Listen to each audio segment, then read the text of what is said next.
और इस वक्त की बड़ी खबर लखनऊ से आ रही है। समाजवादी पार्टी के दफ्तर में कई अफराद कोरोना से मुतासर। एक हफ्ते के लिए ऑफिस को किया गया बंद। लखनऊ में तेजी से पैर पसार रहा है कोरोना। बड़ी खबर लखनऊ से इस वक्त की। समाजवादी पार्टी के दफ्तर में कई अफराद कोरोना से मुतासर। एक हफ्ते के लिए ऑफिस को बंद कर दिया गया है। लखनऊ में तेजी से पैर पसार रहा है कोरोना।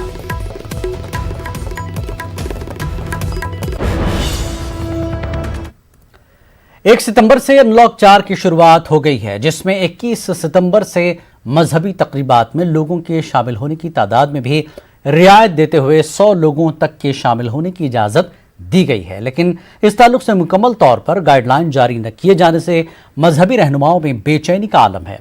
खास तौर पर मंदिर, मस्जिद, गिरजा और गुरुद्वारे में इबादत के लिए आने वाले लोगों की तादाद को लेकर कोई वाज़ेह हिदायत जारी न होने से इन इबादत गाहों के जिम्मेदारान पसोपेश के आलम में है और हुकूमत से मजहबी इदारों को भी खोले जाने का मुतालबा कर रहे हैं।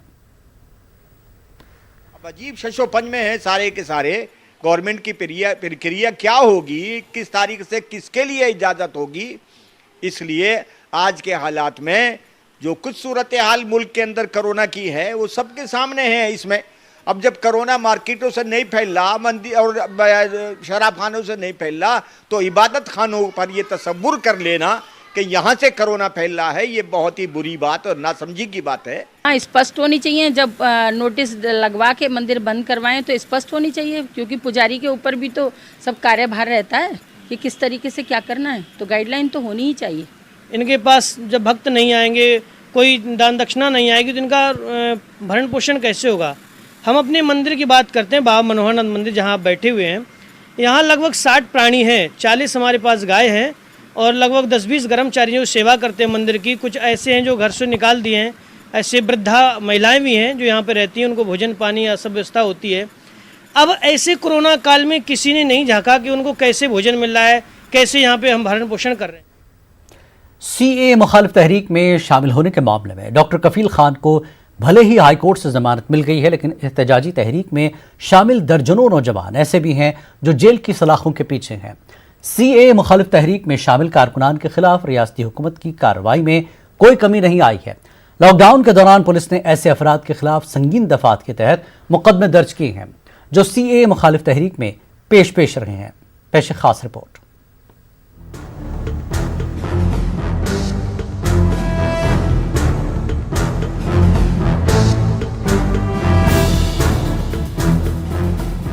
इलाहाबाद में शहरियत तरमीमी कानून मुखालिफ धरने की शुरुआत गुज़िश्ता 13 जनवरी को मुकामी रोशनबाग पार्क से की गई थी।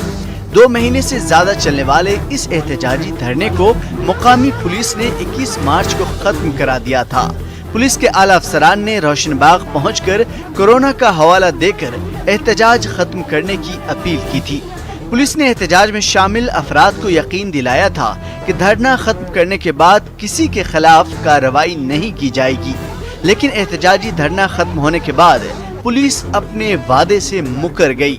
सीएए मुखालिफ तहरीक में शामिल रहे इलाहाबाद हाई कोर्ट के सीनियर एडवोकेट सैयद फरमान अहमद नकवी का कहना है कि यूपी हुकूमत जमहूरी आवाजों को दबाने की कोशिश कर रही है। ये तो सिर्फ आवाज दबाने के लिए हो रही है, इसके पीछे कोई और रीज़न नहीं है। इसलिए कि इस तरह के एजिटेशंस आप पूरी दुनिया में देखेंगे। एक पार्टिकुलर टाइप के कैटेगरी के लोगों को चुन लिया गया कि ये, उसमें सिर्फ मुसलमान की बात नहीं है, उसमें वो सब शामिल हैं जो इनके खिलाफ आवाज़ उठा रहे हैं। मुकामी पुलिस अब तक एहतजाजी धरने में शामिल रहे 150 नामालूम अफराद के खिलाफ FIR दर्ज कर चुकी है। इसमें तकरीबन 50 अफराद को नामजद किया गया है और नामजद लोगों में से कई अफराद को जेल भेजा जा चुका है। पुलिस के इस रवैये से रोशनबाग एहतजाजी धरने में शामिल अफराद में खौफ व हरास का माहौल है। मुस्लिम समाज के बाशऊर अफराद का ख्याल है कि CAA मुखालिफ तहरीक के दौरान और उसके बाद रियासती हुकूमत का इम्तियाजी रवैया खुलकर सामने आ गया है। प्रॉब्लम ये है कि आप एक तरफ गांधी को भी मानते हैं, एक तरफ आइन को भी मानते हैं, खड़े होकर 15 अगस्त को 26 जनवरी को आइन पर तकरीर भी करते हैं और पसे पर्दा आप 2 तरह के कानून लागू करते हैं। अक्सरियत के लिए कोई कानून, अक़लियत के लिए कोई कानून, अक़लियत दर अक़लियत, भाई बहुत सारी अक़लियतें हैं। तो ये जो दो ईकान, दो ईमान, दो कानून, दो रवैये, और फिर उसके साथ साथ अब फासिस्ट रवैये कि बाज़ लोग ऐसे बंद कर दिए गए हैं कि महीनों उनकी बेल भी नहीं है, आज कोई सुनवाई नहीं है। मुस्लिम समाज के बाशऊर अफराद का कहना है कि यूपी हुकूमत इस वक्त एक मखसूस फिरके को निशाना बना रही है। उनका कहना है कि हुकूमत के किसी भी फैसले से इख्तलाफ करना या उसके खिलाफ आवाज उठाना जमहूरी हुकूक में शामिल है। उनका कहना है कि यूपी पुलिस CAA मुखालिफ तहरीक में शामिल अफराद को हदफ बना कर जिस तरह की इंतकामी कार्रवाई कर रही है, इससे आम लोगों के बुनियादी हुकूक की सख्त पामाली हो रही है। न्यूज़ 18 उर्दू के लिए इलाहाबाद से मुश्ताक आमिर की रिपोर्ट। आम आदमी पार्टी जिला अलीगढ़ के सदर परवेज अली खान की क़यादत में आज कलेक्ट्रेट अलीगढ़ पर एहतजाजी मुजाहरा करते हुए योगी हुकूमत की सख्त अल्फाज में तनकीद की गई। इस मौके पर गवर्नर उत्तर प्रदेश के नाम एक कर्जदाश्त भी जिला इंतजामिया को सुपुर्द की गई। आम आदमी पार्टी के कारकुनान योगी हुकूमत के खिलाफ नारेबाजी करते हुए कलेक्ट्रेट पहुंचे थे। इस मौके पर परवेज अली खान ने कहा कि उत्तर प्रदेश में जंगल राज कायम हो रहा है। हम ज्ञापन देने आए हैं उत्तर प्रदेश के अंदर जिस तरीके का जंगल राज कायम हो गया है, जिस तरीके से यहाँ पर अपराध चरम सीमा पर हैं, लोग परेशान हैं, यानी कि एक इनके ही मंत्री नहीं बल्कि विधायक जो मजबूर हो गए हैं अपने समाज को कि महिलाओं को हिफाजत कराने के लिए। और गोरखपुर के विधायक जिनका आपने हाल ही में सुना होगा, जिस तरीके से उन्होंने वक्त दिया था अपना, उन्होंने बात की थी, उन्हीं के खिलाफ एक शोकास नोटिस जारी कर दिया गया। दूसरी तरफ एक दलित समाज का वो रिक्शा चालक जो रायबरेली का रहने वाला था, गरीब, उसको पुलिस ले जाती है उठाकर और इतना मारती है कि उसकी मृत्यु हो जाती है। हम उसके लिए इंसाफ दिलाने के लिए यहाँ पर आज आए हैं। दूसरी तरफ ये गाजीपुर दिलदार नगर का रहने वाला एक शख्स सलीम कुरैशी नाम का, जिसको पुलिस ले जाती है, जिसका काम फल बेचने का था। वो गरीब जिसको फल बेचकर अपना गुजारा करता था, उसको इस कदर मारा जाता है कि उसका पैर टूट जाता है। उसका पैर इस कदर जख्मी होता है कि वो चलने से अब मजबूर हो गया है कि वो चल नहीं सकता। अलीगढ़ मुस्लिम यूनिवर्सिटी में काफ़ी दिनों से प्रो वाइस चांसलर का ओहदा खाली चल रहा था, जिस पर vice chancellor professor Tariq Mansoor ने शोबे कानून के सदर प्रोफेसर ज़हीरुद्दीन का बहैसियत प्रो वाइस चांसलर तकर्रुर कर दिया। वो AMU की तारीख में 24वें प्रो वाइस चांसलर हैं। मीडिया से बात करते हुए प्रोफेसर ज़हीरुद्दीन ने बताया कि उनकी तरजीहात में AMU में नज़्म नस्क कायम करना शामिल है। उनकी कोशिश रहेगी कि तलबा को किसी किस्म की कोई परेशानी न हो। वहीं AMU के अफसर राब्ते आम्मा उमर सलीम पीरजादा ने कहा कि यूनिवर्सिटी अपनी 7 साला तकरीबात मना रही है। ऐसे में vice chancellor professor Tariq Mansoor की क़यादत में प्रोफेसर ज़हीरुद्दीन का बतौर PVC तकर्रुर किया जाना यूनिवर्सिटी के लिए काफ़ी अहमियत का हामिल है। पहले मेरा काम रहेगा लॉ एंड ऑर्डर मेंटेन रहे, ख़ास करके जो पेंडेमिक की वजह चल रहा है, और मेरी कोशिश ये रहेगी कि हमारे बच्चों को किसी किस्म की कोई परेशानी ना हो। हमने एग्ज़ामिनेशन टाइम पे कराए और उस एग्ज़ामिनेशन पूरा होने के बाद नया सेशन भी हमने ऑनलाइन शुरू कर दिया। काफ़ी क्लासेस हो रही हैं। सबसे बड़ी खुशी की बात यह है कि जो ऑनलाइन हमारा ये एग्ज़ामिनेशन हुआ उसमें 100% बच्चे, कम से कम लॉ फैकल्टी में 100% बच्चे अपीयर हुए, जबकि अगर ऑफलाइन एग्ज़ाम होता तो उसमें करीब 7-8 बच्चे एब्सेंट होते हैं ऑफलाइन में, लेकिन ऑनलाइन के अंदर 100% अटेंडेंस हमारी थी और बहुत जल्दी हम रिज़ल्ट भी निकालने वाले हैं फाइनली। आज एक बहुत खुशगवार खबर है कि vice chancellor professor Tariq Mansoor साहब ने अपॉइंट किया है प्रोफेसर ज़हीरुद्दीन साहब को, जो प्रोफेसर और chairman department of law as pro vice chancellor of Aligarh Muslim University. AMU administration की तरफ से हम उनको बधाई देते हैं and we wish him best of the tenure and very successful one. और सेंटिनरी सेलिब्रेशन चल रहा है AMU का, तो एक एडेड खुशखबरी है और उम्मीद करते हैं कि अलीगढ़ मुस्लिम यूनिवर्सिटी इनकी प्रो वाइस चांसलरशिप में और तरक्की करेगा। अलीगढ़ डेवलपमेंट अथॉरिटी के इंजीनियर और ड्राइवर का पैसे लेते हुए वीडियो इन दिनों सोशल मीडिया पर वायरल हो रहा है, जिसको लेकर महकमे में चिमगोइयां हो रही हैं। वायरल वीडियो पर महकमे के अफसर संजीदगी से लेते हुए इस पर जांच शुरू की है। ADA के VC मनमोहन चौधरी ने मीडिया को बताया कि वीडियो रोशनी में आने के बाद दोनों को ही फौरी उनके काम से हटा दिया गया है और महकमे के ही अफसर के जरिए जाँच कराई जा रही है। 1 हफ्ते में जाँच रिपोर्ट आने के बाद मजीद कार्रवाई की जाएगी।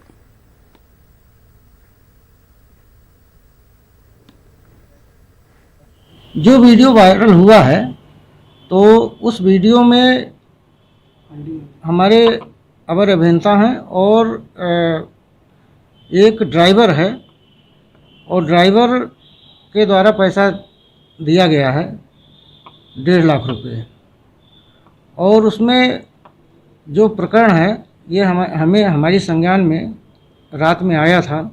तो इसमें मैंने OSD जो PCS अधिकारी हैं उनको जांच अधिकारी बना दिया हूँ। 1 सप्ताह में उनसे रिपोर्ट मांगा हूँ और जो संबंधित हमारे अवर अभियंता से संपूर्ण काम हटा लिया गया है, कार्य से विरत कर दिया गया है और ड्राइवर को हटा करके कार्यालय अटैच कर। सुप्रीम कोर्ट के अहकाम के बाद अयोध्या में बाबरी मस्जिद के बदले दी गई जमीन पर मस्जिद के अलावा क्या क्या तामीर किया जा सकता है, इस पर कई तरह के मशवरे मौसूल हो रहे हैं। खासतौर पर अस्पताल और लाइब्रेरी का मशवरा सामने आया है। इस पूरे मामले पर जामिया मिल्लिया इस्लामिया के आर्किटेक्चर डिपार्टमेंट के डीन प्रोफेसर SM अख्तर ने न्यूज़ 18 से खास बातचीत की। वाज़ेह है कि SM अख्तर को नक्शा तैयार करने की जिम्मेदारी दी गई है। बनने वाली मस्जिद की जिम्मेदारी जामिया मिल्लिया इस्लामिया की आर्किटेक्चर डिपार्टमेंट की डीन प्रोफेसर SM अख्तर को दी गई है, जो इस वक्त हमारे साथ बातचीत करने को मौजूद है। सर, बहुत बड़ी लैंड है, कुछ प्लान किया है, कैसी होगी अयोध्या की ये मस्जिद? देखिए, अभी प्लान इसमें कुछ नहीं हुआ है, अभी बहुत इनिशियल स्टेज है। सिर्फ कॉन्सेप्चुअली ये है, कॉन्सेप्शन ये है कि पूरा एक मस्जिद नहीं, पूरा एक कॉम्प्लेक्स बनेगा। जैसे कि टाइटल है सोसाइटी का इंडो इस्लामिक, तो वो है, इसमें अप्रोच है। और बेसिकली अप्रोच की एम्फेसिस ये है कि ह्यूमन वेलफेयर है, क्योंकि इस्लामिक जो वर्चूज़ है उसमें भी खिदमत खल्क कहते हैं कि आप ह्यूमैनिटीज़ को कैसे बेनिफिट करेंगे। तो उस ऑब्जेक्टिव से काम किया जाएगा। इसमें ह्यूमन वेलफेयर हो, इंडियन इथॉस हो और इस्लामिक स्पिरिट हो उसमें, तो ये 3 चीज़ें होंगी। तो इसका इस पूरे कॉम्प्लेक्स में मस्जिद will be one major part. जितनी बड़ी अयोध्या मस्जिद थी उतनी ही बड़ी या उससे बड़ी मस्जिद होगी। उसके अलावा वाइल्ड थिंकिंग के बहुत से प्रोजेक्ट्स हैं जो सजेशन आ रहे हैं कि जो भी चीज़ें से आदमी को, ह्यूमन बींग्स को बेनिफिट्स हो सकता है, उनको हम इसमें इनकॉर्पोरेट करेंगे। जैसे एक हॉस्पिटल की बात बहुत ज़्यादा आजकल चल रही है, तो हॉस्पिटल यस उस एरिया की नीड है, वहाँ पे हेल्थ फैसिलिटीज़ बहुत पुअर है, तो एक मल्टी स्पेशलिटी या सुपर स्पेशलिटी हॉस्पिटल हो जहाँ common man can be treated. तो इसी तरीके और भी वर्च्यूज़ हैं ह्यूमन वेलफेयर के लिए। जो बेस्ट 2 इंस्ट्रूमेंट्स हैं, one is education, other is health. Health और एजुकेशन पे अगर आप काम करते हैं तो आप पूरी सोसाइटी के लिए बहुत कुछ कर सकते हैं। तो हेल्थ इस तो आइडेंटिफाई कर लिया है हमने। एजुकेशन पे भी काम कर रहे हैं। एजुकेशन भी बहुत वाइडली डाइवर्स्ड है, it's not only the formal education, even ये नॉलेज लेवल है, इंटेलेक्चुअल लेवल है, मॉरलिटी है, जो हमारी पास्ट है, हिस्ट्री है, उनको जानना भी अपने आप में एजुकेट करना। तो उसके लिए भी कुछ हम कंसीव कर सकते हैं, जहाँ पे लाइब्रेरी हो या लेक्चर्स हों या डिस्कशंस हों या एग्जिबिट्स हों, आर्काइव्स हो। तो इस तरीके से भी एक कॉम्प्लेक्स उसमें एजुकेट करने के लिए भी लोगों के लिए हम कंसीव करेंगे इसमें। यानी कि हॉस्पिटल और लोगों को एजुकेशन देने के लिए कुछ डेवलप करने का अभी इनिशियल प्लान है अभी। लेकिन अगर डिज़ाइन की बात करें, आप आर्किटेक्चर हैं, डीन हैं, तो डिज़ाइन को लेकर कुछ सोचा है? क्योंकि काफ़ी लोगों के मन में ये सवाल रहेगा कि क्या पुरानी मस्जिद से कुछ मिलता जुलता दिखेगा? देखिए, न पुरानी से कुछ नहीं है। जो आर्किटेक्चर में हमारा बिलीव ये है, आर्किटेक्चर कभी रेप्लिकेट नहीं होता। पुराना पास्ट होता है, प्रेजेंट है, फ्यूचर है। और आर्किटेक्चर जो किया जाता है वो फ्यूचर के लिए होता है और प्रेजेंट टाइम में होता है। तो इसलिए हम कंटेम्प्रेरी आर्किटेक्चर पे वर्क करेंगे जो सोसाइटी को आगे ले जाएगा, अहेड। पीछे ले जाने की बात नहीं है, इमिटेट नहीं करना। It has to be original creation which should serve the society. अभी कुछ टाइम फ्रेम सर है कि कब तक ये डिजाइन्स होंगे, क्लियर होंगे, कब तक काम कुछ शुरू होगा, कुछ इस तरीके की जानकारी? देखिए, टाइम फ्रेम पे भी कुछ नहीं कह सकते, इस वेरी अर्ली स्टेज। और हम लोग जो आर्किटेक्ट्स काम करते हैं बहुत फ्लेक्सिबल टाइम में करते हैं। कभी सालों सोते रहते हैं, काम नहीं करते, और कभी 1 घंटे में, 1 दिन में, 1 रात में डिलीवर कर देते हैं प्रोजेक्ट। तो डिपेंड करता है क्या सिचुएशन है और कैसे इंस्पिरेशन आ रहे हैं, कैसे दिमाग काम कर रहा है और क्या नीड है। नीड से कभी हम लोग नीड ड्रिवन होते हैं, टाइम फ्रेम हमारा उस पर डिपेंड करता है, क्योंकि कोई भी चीज़ को एग्जीक्यूट करने के लिए उसमें बहुत से फैक्टर्स होते हैं। डिज़ाइन अलोन नहीं है, डिज़ाइन के साथ बहुत सी चीज़ें जुड़ी हैं। तो वो सारी जब इकट्ठे हो जाती हैं तब मशीन चल पड़ती है। तो कभी भी दिन हो सकता है वो चलिए, तो अभी कोई टाइम फ्रेम नहीं है, लेकिन कुछ बातें हैं जो साफ है, वो ये कि ये समसामयिक मस्जिद बनाई जाएगी। अयोध्या की पहली मस्जिद से छोटी नहीं होगी, उससे बड़ी हो सकती है, लेकिन सबसे खास बात यह है कि इसे कॉम्प्लेक्स के तौर पर डेवलप किया जाएगा, जहां पर जो ह्यूमैनिटी है उसे सर्व करने की बात की जा रही है। हॉस्पिटल, लाइब्रेरी या लेक्चर, इस तरीके के ऑप्शंस फिलहाल रखे जा रहे हैं। अब आइए रुख करते हैं बिहार का, नजर हेडलाइंस पर। बिहार असेंबली इंतखाबात से काबिल अजीम इत्तेहाद को झटका, जितिन राम मांझी की पार्टी एनडीए में शामिल।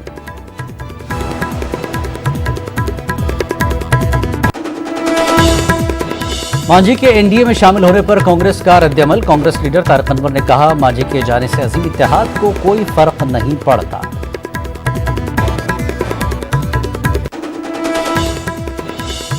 बिहार में 2459 मदरसों को मंजूरी देने का नीतीश का वादा अधूरा। बाकी मदरसों को जल्द से जल्द मंजूरी देने का मुतालबा। 8 वर्षों में 1000 मदरसों को ही मिली मंजूरी।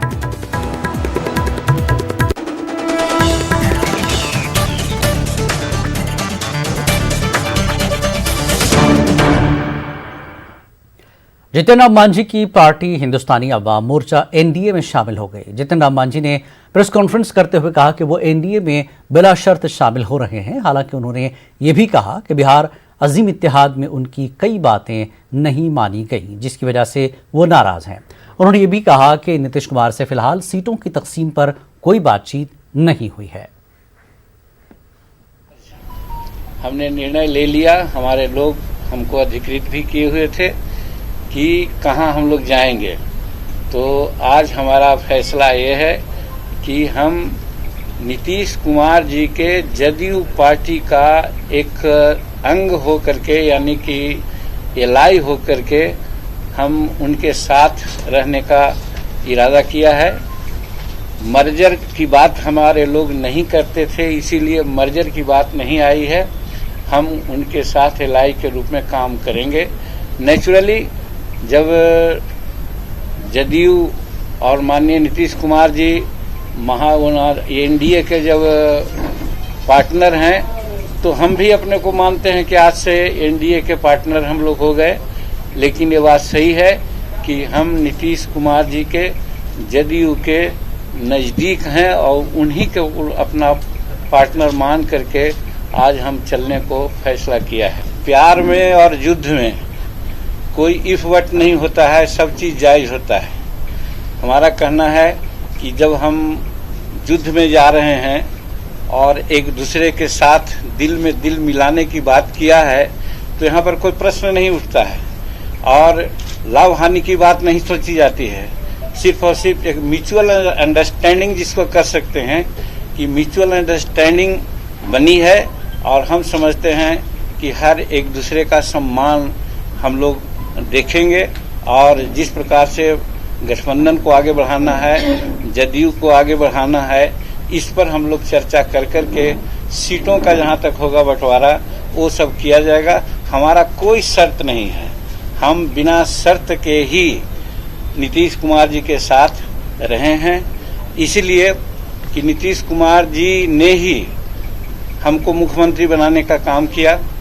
ये अलग बात है कि किन कारणों से हम हटे या हटाए गए, तो गड़े मुर्दा उखाड़ने की कोई जरूरत नहीं है। लेकिन जहां से सम्मान मिला है उस सम्मान को आज भी हम मद्देनजर रखते हुए हम निर्णय लिया कि अगर हमको कहीं जाना ही है तो हम नीतीश कुमार जी के साथ रहेंगे और इसीलिए मर्जर न करके, उनमें पार्टी में विलय नहीं करके, एक अलग पार्टनर के रूप में नीतीश कुमार जी के साथ रहने का हमने फैसला लिया है और बिना शर्त के फैसला है। यही आज आप लोगों से हम कहना चाहते हैं। जितिन राम मांझी के एनडीए में शमूलियत पर कांग्रेस लीडर तारिक अनवर ने कहा कि मांझी के जाने से अजीम इत्तेहाद को कोई फर्क नहीं पड़ता। हो सकता है इंतखाबात के बाद मांझी एनडीए का साथ छोड़ दें। ऐसा है कि मांझी जी फिर कल हो सकता है कि यही बात एनडीए के लिए बोल के फिर महागठबंधन में वापस आ जाएंगे। इसलिए उनकी बातों को गंभीरता से नहीं लेना चाहिए। पहले भी वो एनडीए में थे, उससे पहले कांग्रेस में थे, तो कई जगह से घूमते फिरते वो महागठबंधन में आए थे, फिर एनडीए की तरफ गए हैं। अगर वहाँ भी उनके इच्छानुसार फैसले नहीं होंगे तो फिर वो वापस आएंगे। तो इसलिए हम लोग उनको बहुत। वहीं आरजेडी तर्जुमान मनोज झा ने कहा कि इस मर्तबा उनकी पार्टी कोरोना वबा के मद्देनजर वर्चुअल मुलाकात और रैलियों पर ज्यादा जोर देगी ताकि इस वबा को फैलने से रोका जा सके। सीधे तौर पे मानना है कि कई विसंगतियां हैं, हालांकि हम हाइब्रिड मोड में जाएंगे कि थोड़ा वर्चुअल और थोड़ा फिजिकल। अब फिजिकल में दिक्कत क्या है, जो तमाम राजनीतिक दलों को समझ में आएगा आने वाले दिनों में, 5 लोगों से ज़्यादा नहीं जा सकते। विधानसभा का क्षेत्र बहुत बड़ा होता है। आमतौर पे हम क्या करते थे कि पंचायत में 5 गांवों के बीच में एक जगह पे सब लोग इकट्ठा होते थे। अब वो नहीं हो पाएगा, दैहिक दूरी की जो कोरोना की एक प्रीरिक्विजिट है उसकी वजह से। मैं समझता हूं कि हाइब्रिड मोड में हर पॉलिटिकल पार्टी को, और उसी दृष्टिकोण से राष्ट्रीय जनता दल भी कोशिश करेगा। रैलियों को लेकर कैसा हुआ? देखिए वही रैली जो एक कन्वेंशनल हमारे दिमाग में चीज़ें हैं, रैली सुपर स्प्रेडर इवेंट में तब्दील हो सकता है। क्योंकि मैं अभी बिहार होके आया हूँ, लोग बीमार पड़ रहे हैं, संक्रमित हो रहे हैं, फिर भी एक जो आप दैहिक दूरी का देख रहे हैं उस तरह से चीज़ें नहीं हो पा रही हैं। सरकार, बिहार की सरकार के बारे में मैं कुछ इस मसले पर ना कहूँ तो बेहतर है, क्योंकि हम लगातार ये बात कहते रहे, उनके कान पे जूं नहीं रेंग रही है। दिक्कत है कि जब चुनाव का वक्त होगा तो आपको हाइब्रिड मोड में भी ये दिक्कत आएगी कि जब आप कहते हैं रैली नहीं संभव है। फिजिकल डिस्टेंस मेंटेन करने के बाद आप कितने लोगों को एक मैदान में बिठा पाएंगे, और क्या हम एक तरह से उनको आमंत्रित तो नहीं कर रहे हैं संक्रमण के लिए। ये सारे चैलेंजेस हैं हम लोगों के लिए भी। देखते हैं हम कैसे रिजॉल्व करते हैं इसको। बिहार हुकूमत ने रियासत के 2459 नए मदरसों को मंजूर करने का फैसला किया था, लेकिन गुज़श्ता 8 सालों में करीब 1000 मदरसों को ही मंजूर किया जा सका है। बाकी मदरसों की फाइलें महकमे तालीम में धूल चाट रही हैं। इन मदरसों के असातिज़ा दाने दाने को मोहताज हैं, लेकिन इनके दर्द को कोई सुनने वाला नहीं है। गुज़श्ता 5 सालों में मदरसे के असातिज़ा ने अपने मसले पर कई बार पटना में एहतजाज किया, पुलिस की लाठी खाई, लेकिन महकमे तालीम की जानिब से मदरसों को मंजूर करने की कार्रवाई मुकम्मल नहीं की गई। नाराज असातिज़ा जहां खुदकुशी करने की धमकी दे रहे हैं, वहीं मुतालबात पूरे न होने पर असेंबली इंतखाबात में मौजूदा हुकूमत को सबक सिखाने की बात करते हैं। असातिज़ा से बात की हमारे नुमाइंदे महफूज आलम ने। हुकूमत ने 2459 नए मदरसों को मंजूर करने का फैसला किया था। करीब 1000 मदरसे मंजूर हुए हैं और बाकी मदरसे आज भी मंजूरी के इंतज़ार में हैं। बिहार में असेंबली का इंतखाब है और असातिज़ा दाने दाने को मोहताज हैं, और मदरसे के असातिज़ा वज़ीर तालीम और महकमे का चक्कर लगा रहे हैं, लेकिन कोई सुनने वाला नहीं है। आप देखिए कि यहाँ कितने सारे लोग जो है बिहार के मुख्तलिफ ज़िलों से चलकर पटना आए हैं। महकमे तालीम के अलग अलग ऑफिसरों से मुलाकात किया है, वज़ीर तालीम से मुलाकात किया है, अपने मसले को रखा है, लेकिन कोई सुनने वाला नहीं है।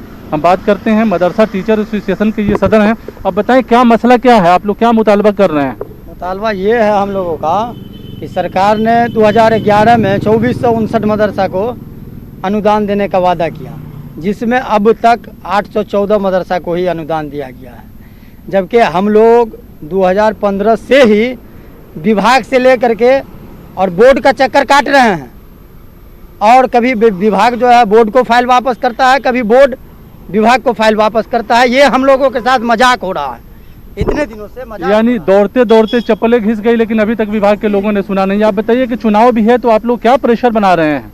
हम लोग यही प्रेशर बना रहे हैं कि अगर हम लोगों की मांग पूरी नहीं हुई तो इस चुनाव में हम लोग सीधा बाइकाट करेंगे। किस तरह से अभी ज़िंदगी चल रही है आप लोगों की? काफ़ी मसला है। हम लोग दाने दाने के लिए मोहताज है। पटना मुसलसल पटने का चक्कर लगाने के कारण मंत्रियों के यहाँ, विधायक और विधान पार्षदों के यहाँ, सरकार और उनके इत्तेहादी दल के नेताओं के यहाँ जाकर हम लोग काफ़ी थक गए, और हम लोग ऐसी स्थिति में नहीं है। बीवी बच्चों के गहना जेवरात, जगह जमीन सब बेचकर हम लोग बिल्कुल सड़कों पे आ गए हैं। अब अगर सरकार हमारी मांगों को पूरी नहीं करती है, अभी अगर 1-2 दिन के अंदर हम लोगों को सरकार अगर कोई अच्छा पैगाम नहीं देती है, तो हम लोग रियासत गिर तहरीक चलाएंगे, एक मजबूत आंदोलन चलाएंगे और हर तरह से इस सरकार की मुखालिफत में जाएंगे। और हम लोगों से जहां तक हो सकेगा हम लोग अपनी जान की बाजी भी लगाना हो। अगर सरकार चाहती है कि यह लोग भूखे मर जाए तो भूखे नहीं, बल्कि हम लोग कोशिश करेंगे जो शिक्षा मंत्री, मुख्यमंत्री, वजीर आला, वजीर तालीम के घर के सामने जाकर के हम लोग खुदकुशी करने का हम लोग काम करेंगे। ये आप लोग बहुत लोगों से मुलाकात किए, तो क्या लगता है जो मुस्लिम लीडर हैं जेडीयू के या दूसरी पार्टियों के, कुछ मसला आप लोगों का मसले को सुना उन लोगों ने? नहीं, हम लोग सबके पास गए, हम लोग मसला कोई नहीं सुन रहा है, हम लोग काफ़ी परेशान हैं, आते हैं पटना चक्कर काट के सचिवालय कभी बोर्ड, कोई हम लोग नहीं सुनता है। एक आखिरी सवाल आपका कि आप लोग करेंगे क्या, आप किस पोजीशन में हैं, करेंगे क्या आप लोग? हम लोग बिल्कुल लास्ट स्टेज में, हम लोग के सारी तरह से हम लोग चूर हो चुके हैं, कई बार धरना में मार खाए, सारी चीज़ धरना दिए, सारी परेशानी निभाए। अब हालात वक्त ये है कि हम लोग के पास न रुपया है न कुछ नहीं है, खाने पीने से मोहताज है, सारी चीज़ है। और लास्ट टाइम है, सरकार से हम लोग गुजारिश करें कि हम लोग की मांग को पूरी कर दी, ताकि हम लोग सरकार का जिस तरह हेल्प किए थे उस तरह करें। और अगर सरकार हम लोग का हेल्प नहीं करता है तो सरकार को हम लोग को बाइकाट करने के लिए तैयार। जाहिर है, कहा जाता है कि जब तक असातिज़ा की हालत अच्छी नहीं होगी स्कूलों में या मदारिस में या तालीमी इदारों में, बच्चों की पढ़ाई का निज़ाम और बच्चों की पढ़ाई का मयार भी बुलंद नहीं होगा। तो जाहिर है, चुनाव के वक्त में, इलेक्शन के वक्त में अगर इनकी बातें नहीं मानी जाती है तो कहीं ना कहीं एक सियासी रुख जो है दूसरा भी नज़र आएगा। लेकिन अभी भी असातिज़ा को उम्मीद है कि हुकूमत इनके मदरसों को मंजूर करेगी और इनके मसले हल होंगे। कैमरामैन दीपक कुमार के साथ महफूज आलम, न्यूज़ 18 पटना। खास बात यूपी बिहार में फिलहाल इतना ही। मज़ीद ताज़ा खबरों के लिए आप लॉगिन कर सकते हैं हमारी वेबसाइट news18urdu.com पर। आदाब।